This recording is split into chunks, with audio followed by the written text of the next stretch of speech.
Weather update tayo mga kapatid, patuloy nating binabantayan. Ito pong low pressure area sa labas ng ating Philippine Area of Responsibility na huling namataan ng Pag-asa sa layong 1,210 kilometers silangang bahagi ng Southeastern Luzon o silangang bahagi ng Bicol Region. Ito po ay napakalapit na sa ating boundary line at posibleng makapasok sa ating Philippine Area of Responsibility ngayong gabi hanggang mamayang madaling araw. Ito po ay inaasahan din nating lumakas at ayon sa Pag-asa, nasa high chance o mataas po ang chance nitong maging isang ganap na bagyo in the next 24 hours. If ever ito po ay maging bagyo na sa loob ng ating Philippine Area of Responsibility, ito po ay mabibigyan ng local name na Wilma. Sa ngayon, hindi po natin inaasahang maging isang malakas na bagyo or umabot sa typhoon or hanggang super typhoon category.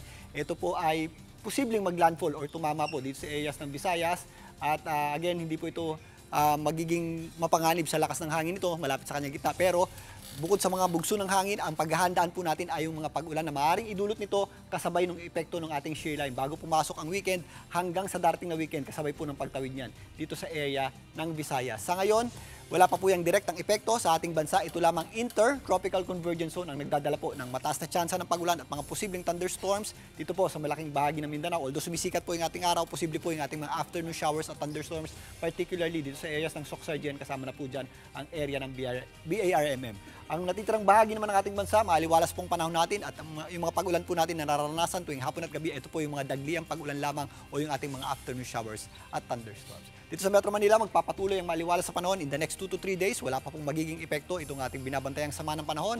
Magiging mainit po sa umaga at tanghali. Pero pagsapit ng hapon, mas nagiging maulap ang panahon natin at tumataas po yung ating tsansa ng pag-ulan. Kaya sa mga lalabas ng bahay, ugalin pa rin po natin ang pagdadala ng payong. Magagamit po natin yan sa matinding init ng tanghali at pagsapit po ng hapon, pwede rin po natin yung magamit sa mga posibleng pag-ulan. At yan muna latest sa ating ilagay ng panahon. Muli ito po ang inyong weather frontliner, Alvin Pura, na lagi may panahon para sa iyo.